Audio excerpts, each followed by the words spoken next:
estaba sobre la mesa detrás de Alicia empezó a dar unos agudos chillidos. Alicia volvió la cabeza justo a tiempo para ver cómo uno de los peones blancos rodaba sobre la tapa e iniciaba una notable papeleta. Lo observó con gran curiosidad para ver qué iba a suceder luego. «Es la voz de mi niña», gritó la reina blanca mientras se abalanzaba hacia donde estaba su criatura, dándole al rey un empellón tan violento que lo lanzó rodando por entre las cenizas. «Mi precioso lirio, mi imperial menina», y empezó a trepar como podía por el guardafuegos de la chimenea. «Necedades imperiales», bufó el rey, frotándose la nariz que se había herido al caer, y desde luego tenía derecho a estar algo irritado con la reina, pues estaba cubierto de cenizas de pies a cabeza. Alicia estaba muy ansiosa por ser de alguna utilidad, y como veía que a la pobre pequeña que llamaban Lirio estaba a punto de darle un ataque a fuerza de vociferar, se apresuró a auxiliar a la reina. Cogiéndola con la mano y levantándola por los aires, la situó sobre la mesa al lado de su ruidosa hijita. La reina se quedó pasmada del susto. La súbita trayectoria por los aires la había dejado sin aliento y durante 1 o 2 minutos no pudo hacer otra cosa que abrazar silenciosamente a su pequeño lirio. Tan pronto hubo recobrado el habla, le gritó al rey, que seguía sentado muy enfurruñado entre las cenizas: «Cuidado con el volcán». «¿Qué volcán?», preguntó el rey mirando con ansiedad hacia el fuego de la chimenea, como si pensara que aquel fuese el lugar más indicado para encontrar uno. «Me lanzó por los aires», jadeó la reina, que aún no había recobrado del todo el aliento. «Procura subir aquí arriba por el camino de costumbre. Ten cuidado. No dejes que una explosión te haga volar por los aires». Alicia observó al rey blanco mientras que éste trepaba trabajosamente de barra en barra por el guardafuegos, hasta que por fin le dijo: «Hombre, a ese paso vas a tardar horas y horas en llegar encima de la mesa. ¿No sería mejor que te ayudase un poco?». Pero el rey siguió adelante sin prestarle la menor atención. Era evidente que no podía ni oírla ni verla. Así pues, Alicia lo cogió muy delicadamente y lo levantó por el aire, llevándolo hacia la mesa mucho más despacio de lo que le había hecho con la reina, para no sobresaltarlo, pero antes de depositarlo en ella quiso aprovechar para limpiarlo un poco, pues estaba realmente cubierto de cenizas. Más tarde, Alicia diría que nunca en toda su vida había visto una cara como la que puso el rey entonces, cuando se encontró suspendido en el aire por una mano invisible, que además le estaba quitando el polvo. Estaba demasiado atónito para emitir sonido alguno, pero se le desorbitaban los ojos y se le iban poniendo cada vez más redondos mientras la boca se le abría más y más. A Alicia empezó a temblarle la mano de la risa que le estaba entrando de verlo así, y estuvo a punto de dejarlo caer al suelo. «Ay, por Dios, no pongas esa cara, amigo», exclamó, olvidándose por completo de que el rey no podía oírla. «Me estás haciendo reír de tal manera que apenas si puedo sostenerte con la mano, y no abras tanto la boca que se te va a llenar de cenizas. Vaya, ya me parece que estás bastante limpio», añadió mientras le alisaba los cabellos y lo depositaba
y sacaba un enorme cuaderno de notas del bolsillo y empezaba a escribir en él. Se le ocurrió entonces una idea irresistible y, cediendo a la tentación, se hizo con el extremo del lápiz, que se extendía bastante más allá por encima del hombro del rey, y empezó a obligarle a escribir lo que ella quería.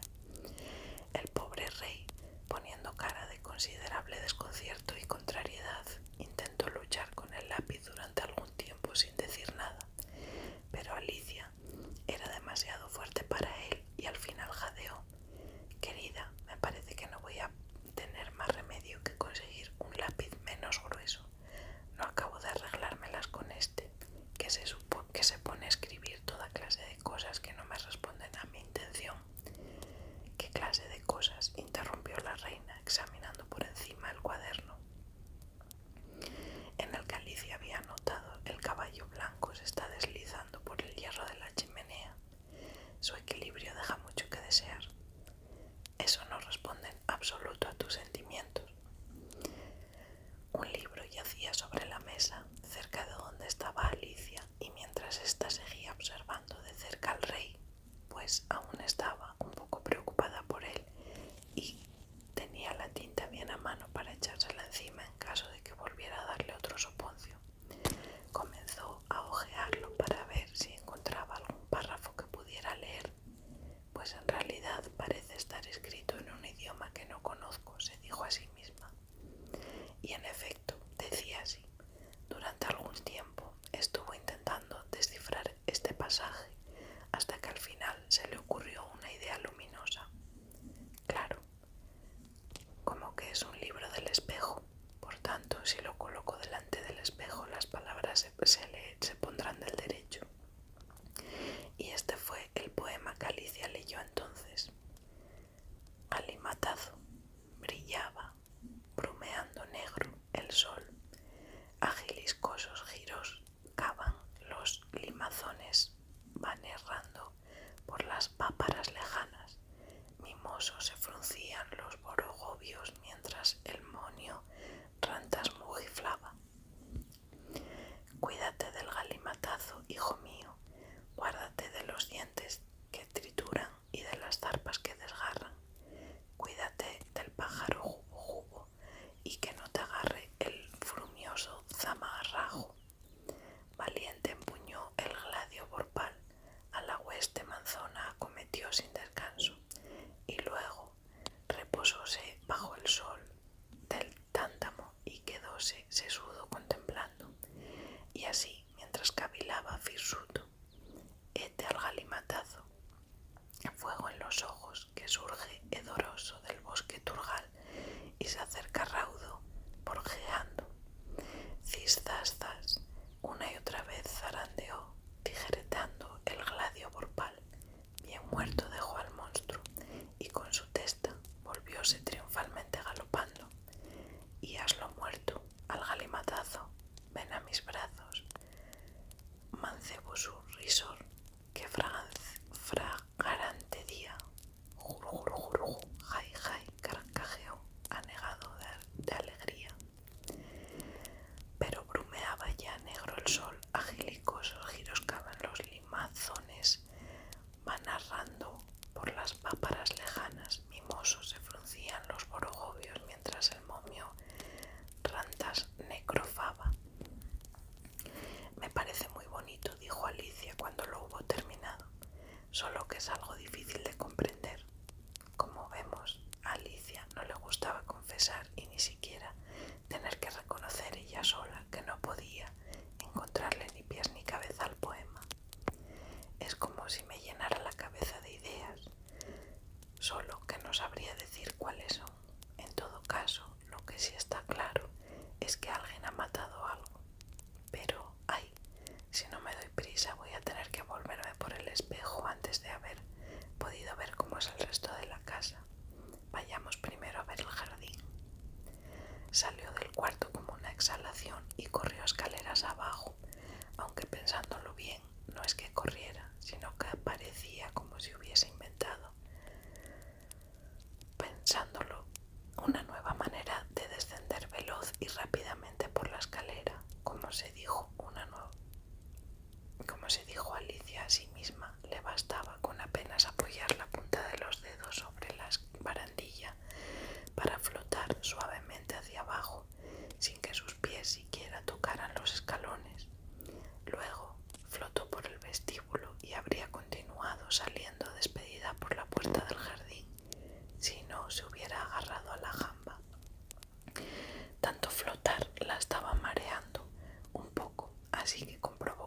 satisfacción que había comenzado a andar de una manera natural.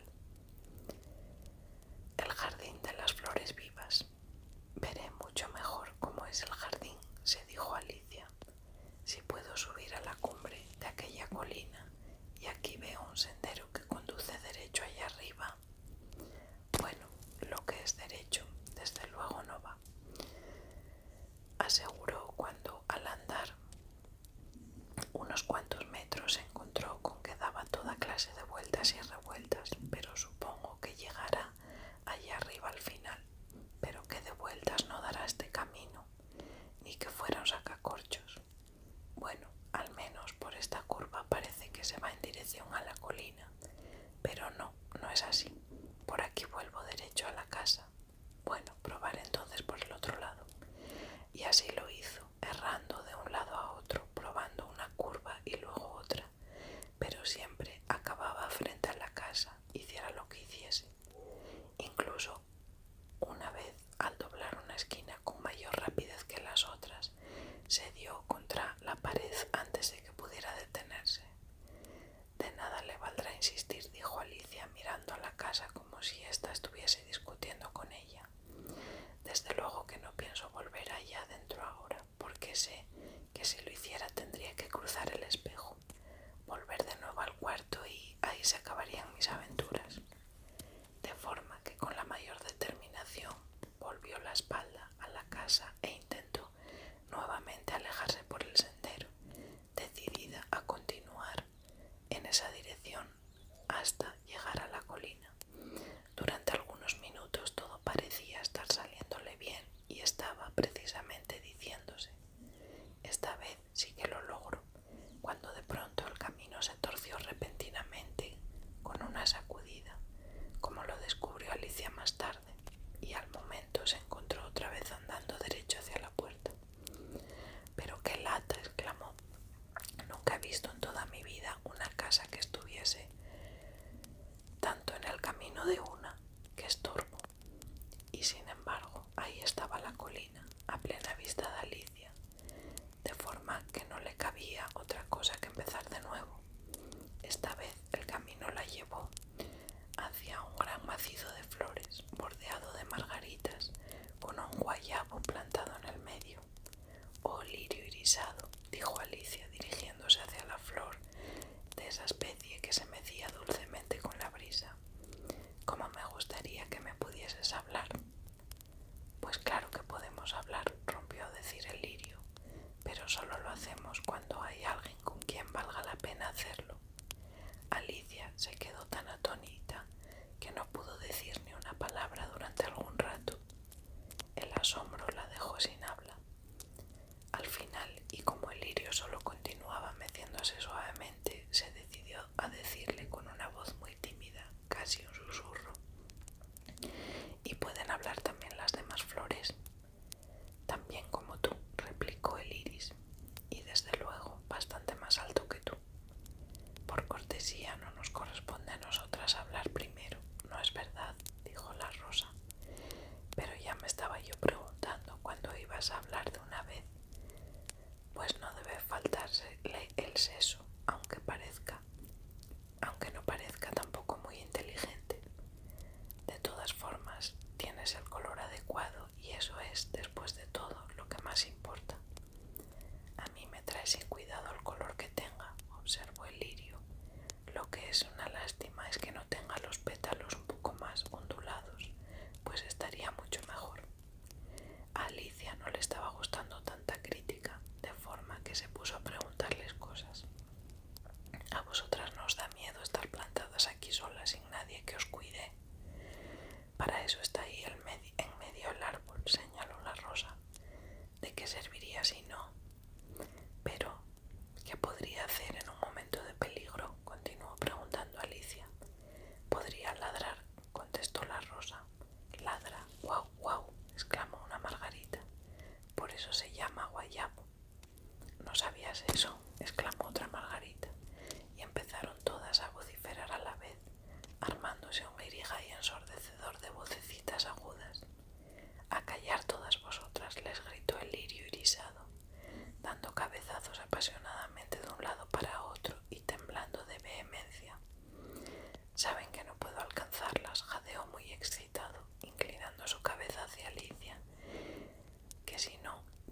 Está muy dura la tierra de este lecho, comentó, pero aún así no veo qué tiene que ver eso.